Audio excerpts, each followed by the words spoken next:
Como o preço do combustível é formado e por que ele está tão caro? Não está fácil abastecer o Opalão 6 cilindros lá, né? Para quem tem ainda aqueles V8, V6, está complicado chegar na bomba lá e mandar completar o tanque, porque realmente tá caro pra caramba andar de carro, caminhão, seja o que for por aí, né? E aí tem muita gente reclamando, metendo pau no governo, metendo pau na Petrobras. Tem gente que fala coisas interessantes, tem gente que fala um monte de besteira, já puxa pro lado político, enfim. Todas essas coisas a gente tem que ter cuidado na hora de falar. Por quê? Primeiro de tudo a gente tem que entender como o preço do combustível é formado e por que ele está tão caro, para depois você dar seu pitaco. Então eu tenho um objetivo nesse vídeo aqui, que é trazer todas as informações para que você consiga formar a sua opinião depois. Se é a sua primeira vez por aqui, meu nome é Leandro Cabral, esse aqui é o canal 500 Pratas. Aqui eu ajudo você, brasileiro, a alcançar a sua liberdade financeira através de investimentos. E como a Petrobras é uma empresa muito falada aí, né, no meio dos investimentos, e também os brasileiros precisam economizar para conseguir investir, e a gasolina está muito cara, está difícil de economizar, então eu vim aqui ajudar você a entender o que está acontecendo. Eu vou mostrar para vocês como eu vou me guiar nesse vídeo aqui, para que junto a gente atenda nossos objetivos lá no final. Então, dá uma olhada aqui, eu vou compartilhar a tela com vocês. Deixa eu mostrar aqui. Olha só, o que eu quero trabalhar com vocês aqui hoje? Eu vou mostrar como o preço do combustível é formado, por que está tão caro, os resultados da Petrobras e política de preços que ela vem adotando, as funções de uma estatal, abertura de mercado, o que fazer para reduzir os preços, tá? Então eu vou colocar algumas possibilidades aqui do que fazer para reduzir os preços e quais as consequências de cada medida de redução de preço. Então vai acompanhando comigo aí, que no final eu tenho certeza que você vai estar muito mais preparado aí para ter a sua opinião sobre o que está acontecendo com a Petrobras. E uma coisa que é interessante também, né?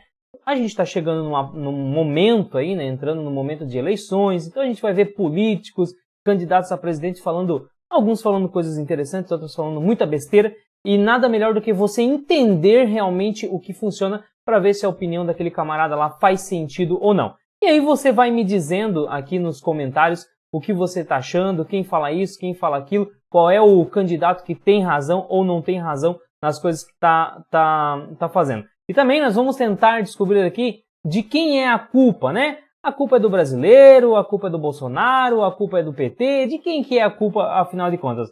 Vamos entender os números que vai ficar mais fácil para você entender tudo isso aqui. Primeira coisa então que eu quero que você entenda é o seguinte. Como que é formado o preço do combustível?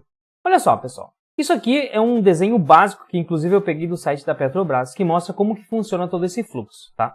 Então, basicamente, é furado um poço, nesse poço tem o petróleo, é feito a extração nas plataformas de extração de petróleo, é levado através desses dutos de transporte até a refinaria, e na refinaria, então, sai o derivado pronto para distribuição que vai para os poços. E daí sai o óleo diesel, sai a gasolina e outros derivados, aí o gás de cozinha, por exemplo, e outros derivados do petróleo.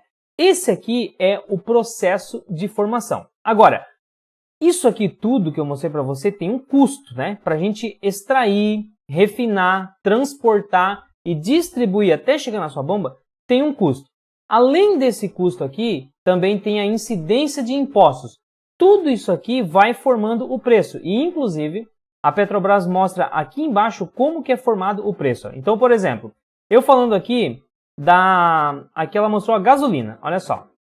Como que é formado o preço da gasolina que chega na sua bomba? Esses dados aqui estão atualizados, tá? 27 de fevereiro de 2022 até 5 de março de 2022. Então, olha só. R$ 2,37, aqui eu estou falando de 1 litro de combustível, que se você for somar tudo aqui, 1 litro de gasolina vai dar mais ou menos 6 e pouco. R$ 2,37 é o custo da Petrobras, tá? Isso aqui vai para a Petrobras. 69 centavos impostos, CID, PIS, PASEP, COFINS. 87 centavos custo de etanol, então álcool que está misturado na gasolina, né? 90% distribuição e revenda e 1,75 é o ICMS, que são mais impostos. Eu consigo ver de cara aqui que o que mais impacta no preço, na formação do preço do combustível que chega na bomba lá para a gente abastecer, é o quê? O preço que vai para a Petrobras, o custo da Petrobras, que eu estou falando de 2,37, e também imposto, porque se eu somo o laranja, que é 1,75, com mais esse verdinho aqui embaixo, que é 69 centavos, vai dar quase elas por elas, né? Ou seja, o custo que vai para a Petrobras e também o valor que vai para impostos dá quase elas por elas e é o que mais impacta na formação do preço.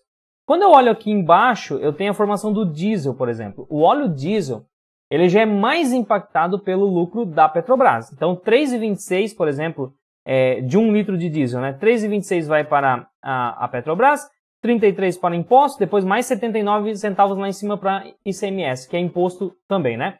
Governamental. Então, não dá muito ali a soma do imposto, fica mais ou menos abaixo da metade do que é o lucro que vai para a Petrobras. E aí a gente tem aqui 65 centavos, que é o custo do biodiesel, e mais 64 centavos, que é a parte de distribuição e revenda. Então, para quem tem postos de gasolina, aí acaba não sobrando muito aí, né? Pelo que a gente vê na formação do preço, os caras ganham realmente na quantidade.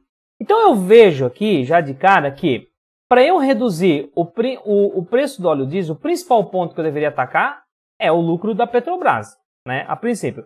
Já a gasolina, eu posso atacar tanto a Petrobras, o lucro da Petrobras, quanto também os impostos.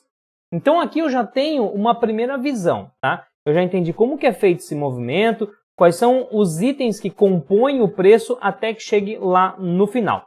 Bom, agora num próximo passo, eu quero que você entenda o seguinte, que a gente olhe os resultados da Petrobras e a política de preços que ela vem entregando.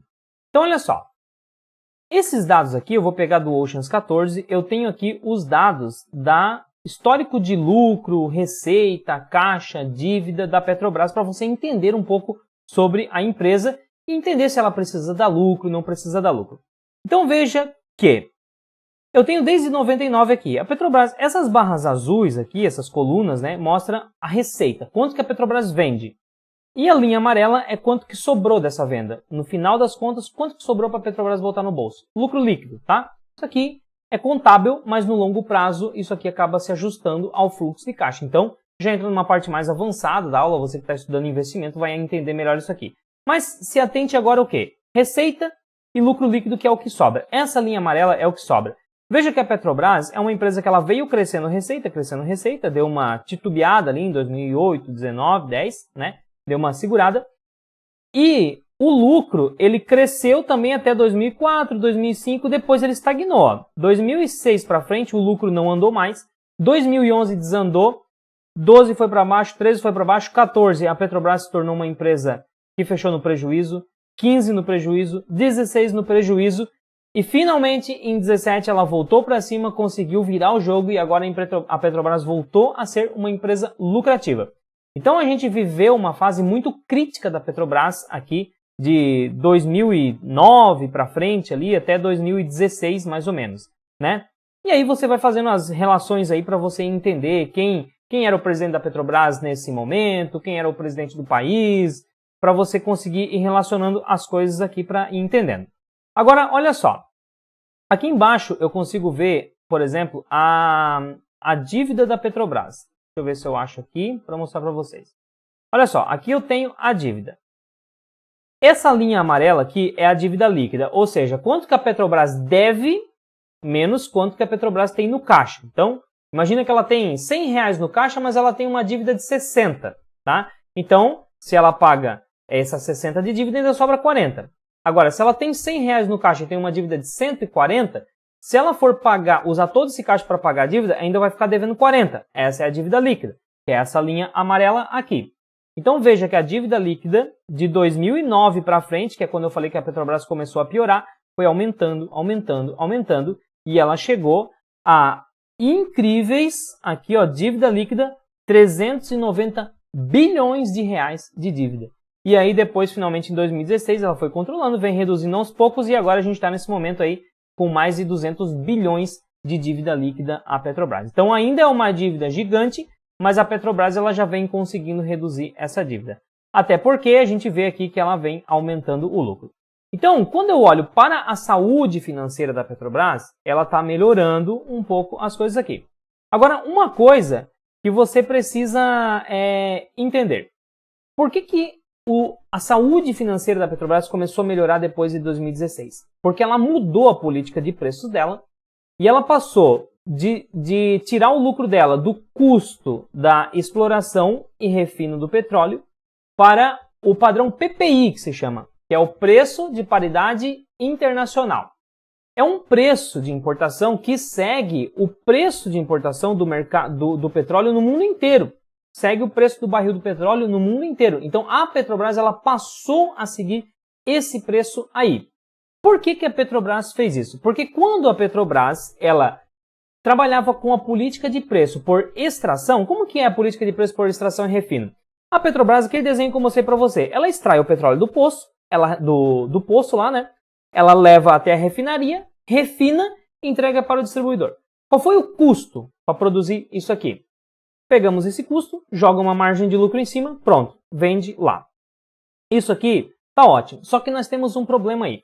Quando a gente segue essa política de preço, quando a Petrobras seguia essa política de preço aqui, nós não tínhamos como outras empresas do segmento entrassem no Brasil para concorrer. Por quê? Porque é muito mais vantagem essas empresas vender lá para fora, exportar lá para fora, e não produzir, refinar ou importar e vender dentro do Brasil. Por quê? Porque era muito barato vender combustível aqui. Então, praticamente, nós tínhamos um monopólio, a Petrobras sozinha dominando esse mercado aí. Mas a gente tem um problema aqui, que a demanda de combustível está aumentando gradativamente, não para de aumentar a demanda de combustível, e a Petrobras não estava dando conta de atender.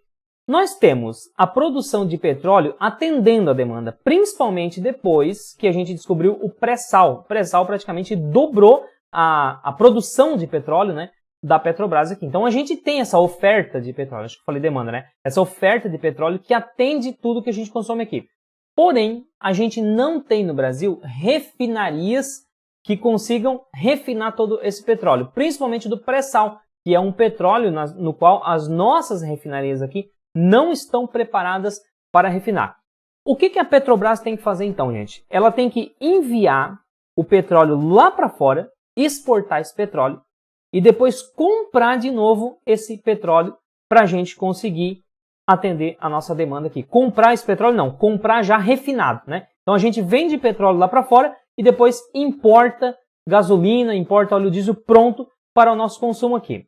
Só que nós tínhamos um problema. Quando a Petrobras estava seguindo o padrão de preço que não era o internacional, o PPI, ela estava vendendo petróleo ao preço de custo aqui no Brasil e depois ela estava pagando um absurdo de caro para importar e trazer para o Brasil e vender aqui para atender essa demanda. E o resultado disso é que ela estava perdendo muito nessa conta e começou a fechar no negativo. Fora um monte de outra coisa, né? A Petrobras tem um monte de agregados ali, de empresas que não davam lucro. Tem aquilo que a gente ficou cansado de saber, roubalheira, né? As questões políticas envolvidas ali, os escândalos. Enfim, era uma empresa que já não estava sendo eficiente, porque estava exportando em reais e importando em dólar, praticamente. Aí teve todos esses escândalos ali em cima que a gente ouviu falar tanto aí nos últimos anos.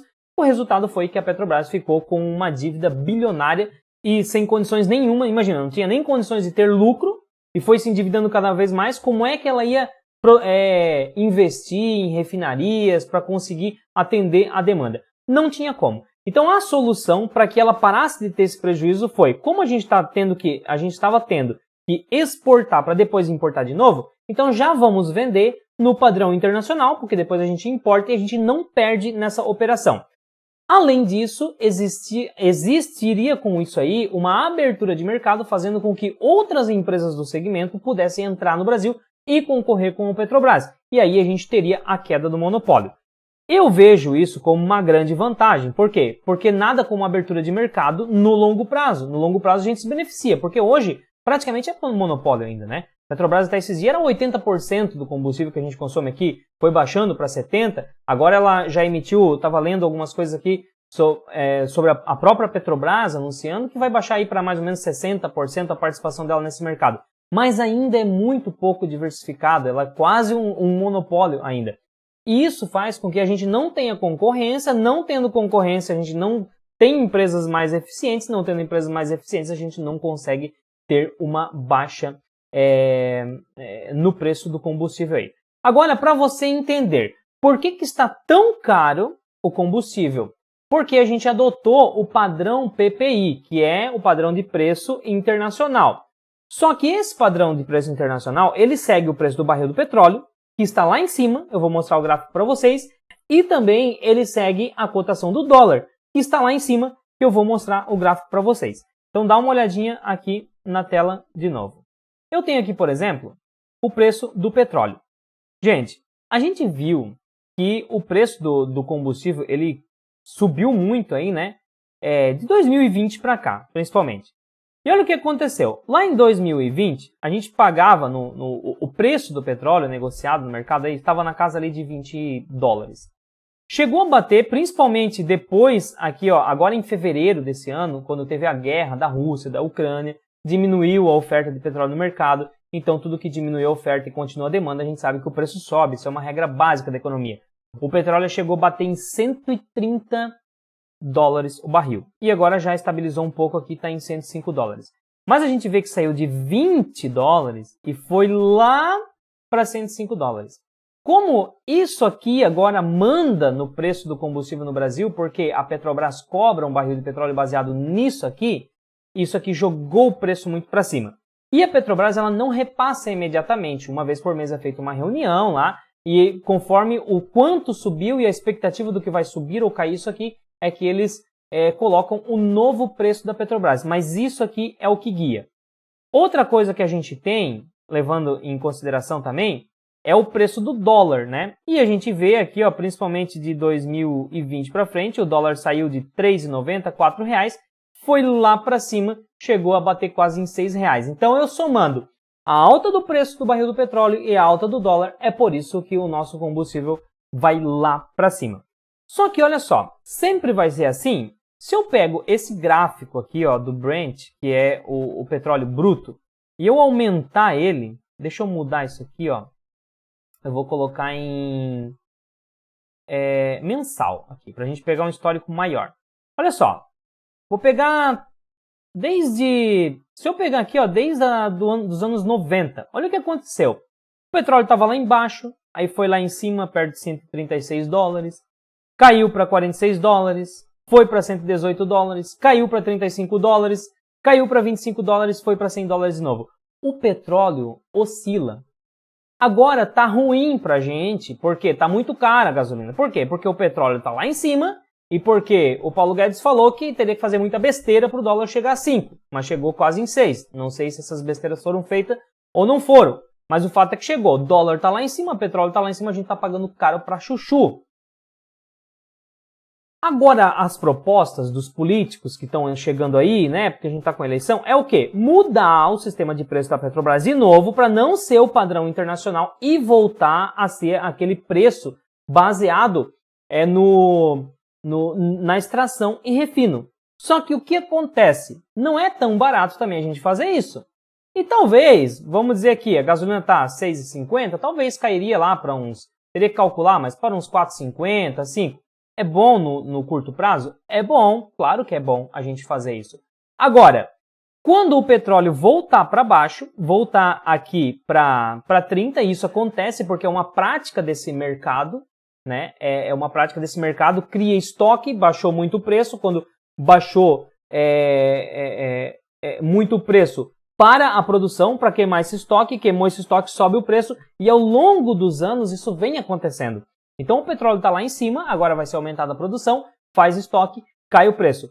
Quando cair o preço, e se a nossa economia se desenvolve e o dólar consegue baixar um pouco também, a gente pode ter combustível mais barato seguindo o padrão PPI do que seguindo o padrão baseado no custo de exploração e refino. Então, isso aqui é pensar no longo prazo, tá? Agora, vamos fazer uma análise aqui. Deixa eu ver se eu estou seguindo todos os passos que eu passei, que eu queria passar aqui para você. Então, primeiro, como o preço é formado, já mostrei para você aqui. Por que está tão caro? Acho que já deu para entender isso aqui, né? Porque o dólar subindo, porque também o preço do barril está subindo. Resultado da Petrobras e política de preço também. Função de uma estatal. Isso aqui é importante. Gente, a função de uma estatal, deixa eu voltar aqui na tela. A função de uma estatal, pela nossa Constituição, lá, tal, é gerar o bem-estar, né, da população. Ela é feita para servir o povo. Só que o que acontece? A Petrobras ela é uma empresa que ela vem seguindo um modelo que ela vem gerando lucro e distribuindo esse lucro para os acionistas. E aí existe muita gente criticando esse modelo aí. Por quê? Porque a Petrobras está fugindo da sua função principal, que é ser uma estatal.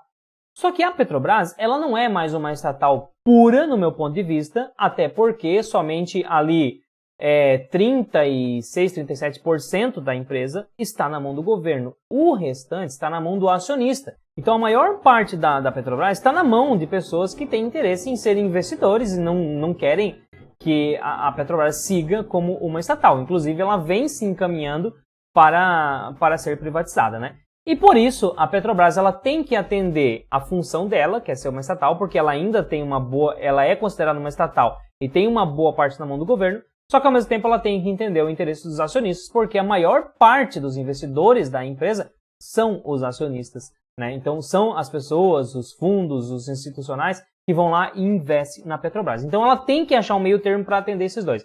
E ela resolveu distribuir dividendos. Eu não vejo nada de errado com isso, até porque esses dividendos, praticamente 40% desses dividendos, que é a parte da Petrobras que pertence ao governo, esses dividendos foram pagos ao governo. Então, é justamente essa parte que ele tem direito. O governo não tem direito aos outros 60% da Petrobras, porque não é dele. Porque ele abriu mão desse percentual e ele vendeu para os investidores. Então, o governo tem 40% da Petrobras. E desses 40%, ele está recebendo esse lucro. Então, antes a Petrobras, a gente viu ali que em 2009 até 2016, a Petrobras era praticamente uma empresa falida que estava se endividando dívida em cima de dívida. Quem é que paga essa conta, sendo que estatal não fale pela Constituição, uma estatal não pode falir, né? Ela não é como uma empresa privada que vai à falência mesmo. Não pode falir. Mas se ela não falir e dá muito prejuízo, quem é que paga essas contas? Eu, você, através de impostos. Então a gente paga impostos para manter um monte de estatais no prejuízo no Brasil. Por quê? Porque é um monte de barbaridade, porque são empresas que não têm eficiência justamente porque não tem medo de quebrar, porque sabe que não vai quebrar. E aí, tem indicação política, tem altos cargos lá dentro, tem roubalheira, tem tudo isso que a gente está acostumado a ver, e aí essas estatais não conseguem dar lucro e a gente tem que conseguir bancar essas estatais com os impostos que a gente paga. Então, eu nunca vou ser a favor de estatal por conta disso. Eu acho que tem formas muito mais saudáveis de a gente fazer as pessoas se desenvolverem, terem mais condições, a economia se desenvolver, e isso não é através de estatais. Estatais só servem para pagar as mordomias de políticos, mas isso é minha opinião e eu quero saber a sua opinião, deixa aqui. Então a Petrobras não era uma empresa lucrativa, agora ela é e ela está botando dinheiro na mão do governo. O que o governo vai fazer com esses dividendos? É isso que a gente tem que saber. Beleza? Então aqui eu falei um pouco sobre esse ponto aí das estatais. Agora, outra coisa que eu quero ver aqui é as funções de uma estatal, abertura de mercado. Um ponto importante, né, como eu falei, a Petrobras ela era praticamente um monopólio e a única forma de a gente conseguir preços mais baixos no longo prazo através da redução do custo é ter empresas mais eficientes. O que é uma empresa mais eficiente? É uma empresa que consegue reduzir os seus custos, baixar um pouco o valor de venda e com isso o consumidor lá na ponta final se beneficia. Como que uma empresa baixa, um segmento baixa o preço de venda lá no final? Concorrência. Se você tem aí no seu bairro, não tem nenhuma loja de roupas, você abre uma loja, você vai vender fácil, né? Porque não tem ninguém aí para vender, para concorrer com você. Agora, se na sua rua abre mais 10 lojas de roupa aí, você vai ter que ser o melhor, você vai ter que vender a roupa boa, bonita e ainda por cima barata. Senão você não vende. Isso é o quê? Abertura de mercado, isso aí é concorrência. Então o consumidor final só tem a ganhar e a gente não tem isso no Brasil, não tem concorrência nenhuma. A Petrobras praticamente manda nesse mercado. Então a gente precisa dessa política de preço para que os importadores venham para o Brasil e consigam abrir esse mercado para que a gente consiga ter concorrência. E inclusive eu acho que falta um pouco disso ainda, porque apesar de a gente estar com a Petrobras, trabalhando com a política de preço PPI, tendo a possibilidade de vir importadores, outras empresas do segmento aqui, para conseguir diversificar e aumentar a concorrência, ainda assim, as pessoas, o investidor, né, ele tem medo de investir aqui, por quê? Por conta de ameaças políticas. Porque imagina se hoje você tivesse condições de abrir uma concorrente da Petrobras. Você sabe que a única forma de você entrar nesse mercado é você trabalhar com o preço internacional, né? Você importar o combustível, vender aqui, importar o refinado, vender, ou você comprar o petróleo, refinar, vender, enfim. Você vai ter que seguir o padrão internacional. Você faria isso sabendo que existe o risco de entrar um Lula da vida, um Ciro Gomes, até mesmo o Bolsonaro, né, já falou que ele é contra o padrão internacional de preço. Tem muita gente que fala mal do Bolsonaro, que o Bolsonaro é culpa disso, daquilo, mas inclusive eu sou contra o que o Bolsonaro fala, que é o quê? Que ele cortaria o padrão de preço internacional. E, na minha opinião, eu sou a favor do padrão de preço internacional, porque eu sou a favor da abertura de mercado, do livre mercado e da concorrência. Então, você já imaginou se você tivesse dinheiro para investir, para ser uma concorrente da Petrobras, e aí, de repente, entra um presidente que é a favor de mudar a política de preço da Petrobras para reduzir o preço e trabalhar com tudo em reais, baseado no custo de extração e refino. Você iria falir a sua empresa. E é isso que acontece com as importadoras hoje. Se a Petrobras faz isso, as empresas vão falir. Então, ninguém quer trazer capital para o Brasil e investir aqui. Por quê? Porque tem medo do risco político que a gente corre por conta dessas ameaças aí de mexer no preço da Petrobras, tá? Quando a gente tiver uma estabilidade, uma certeza de que vai se manter esse preço, os investimentos vão entrar aqui, vamos ter mais concorrência, vamos ter mais eficiência e possivelmente teremos uma baixa no preço. Agora, outra coisa importante para a gente trabalhar aqui que eu falei para vocês. O que fazer para reduzir o preço? Gente, eu mostrei aqui para você que o preço ele é formado principalmente pelo custo que vai para a Petrobras, pelo lucro da Petrobras e também por impostos. Então, se a gente atacar esses dois pontos, a gente consegue reduzir o preço lá na bomba, tá? Primeiro, vamos atacar aqui o lucro da Petrobras. A forma de a gente ter uma redução rápida nos lucros da Petrobras é mexendo na política de preço. Não tem outra. Só que se a gente mexer na política de preço, passar de PPI para padrão de exploração e refino, a gente vai ter a quebradeira das outras empresas do segmento e a Petrobras volta a ser um monopólio. E aí pode acontecer tudo aquilo que a gente já viu acontecer ao longo do histórico da Petrobras. Então, na minha opinião, isso não é uma das melhores medidas e eu prefiro que a Petrobras fique no modelo PPI. Então, por exemplo, qual é o candidato que você vai votar, Leandro? Claro que tem várias coisas para a gente colocar em jogo aqui, né, na balança, para ver qual é o lado que pesa mais. Mas uma das coisas que eu vou levar em consideração, sem sombra de dúvida, é um candidato que não queira mexer no padrão de preço da Petrobras, que mantenha o PPI. Por quê? Porque eu sou a favor da abertura de mercado. Mas essa é a minha opinião, eu quero saber a sua. No entanto, essa seria uma forma de reduzir preço e aqui eu falei das consequências também que a gente teria. Uma outra forma de reduzir preço é que a gente tenha a redução nos impostos, porque impostos representam a metade do custo que tem ali. Inclusive, o governo atual vem tentando fazer isso, né? Reduzir os impostos. Inclusive, saiu aqui, eu estava lendo a matéria 3 dias atrás aqui, Bolsonaro sancionando uma lei para mudar o padrão de ICMS. Por quê? Além de incidir ICMS alto em cima do combustível, quando o preço do combustível aqui para a Petrobras ele sobe, o ICMS sobe também. Por quê? Porque o ICMS é um percentual do valor que é pago para a Petrobras. Então, quanto mais sobe o preço da gasolina aqui na mão da Petrobras, mais sobe o ICMS. Então, uma coisa puxa a outra e forma esse efeito bola de neve, esse efeito cascata aí, né? Então, o Bolsonaro está querendo lá, né? Não é nem o Bolsonaro sancionou, né? Veio um projeto de lei, o Bolsonaro sancionou lá, para que mude o padrão de cobrança do ICMS para que a gente consiga ter uma redução no preço. Mas os governantes aí os governadores já estão metendo o pau aí porque não vão aceitar, vamos ver aonde vai ficar essa briga. Mas é uma saída e eu sempre vou ser a favor da redução de impostos, porque eu acho que... Por que a gente paga tanto imposto? Porque a gente tem um Estado que custa muito caro para o brasileiro. A gente tem, primeiro, um Estado que ele é ineficiente, vai muito mais do que retorna, né? A gente tem políticos com altos salários, com altas mordomias, um monte de escândalo de roubalheira que todo mundo rouba e não precisa devolver, um monte de empresa estatal, como eu falei, ineficiente, que não dá lucro e a gente tem que pagar essa conta, é por isso que os impostos estão tão altos. Se a gente consegue melhorar a qualidade da administração do nosso país, enxugar esse Estado, nós vamos conseguir reduzir a carga tributária e reduzindo essa carga tributária, nós vamos, consequentemente, pagar menos no combustível lá na frente. Outra coisa que a gente viu que interfere muito no preço final do combustível, a alta do dólar, porque quanto mais o dólar sobe, mais caro fica a gasolina porque a gente paga por preço de importação.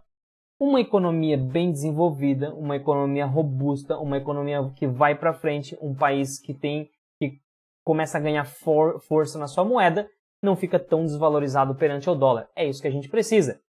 O Paulo Guedes disse que se a gente fizesse muitas besteiras, chegaríamos a R$5 o dólar. Passou, vamos a quase 6.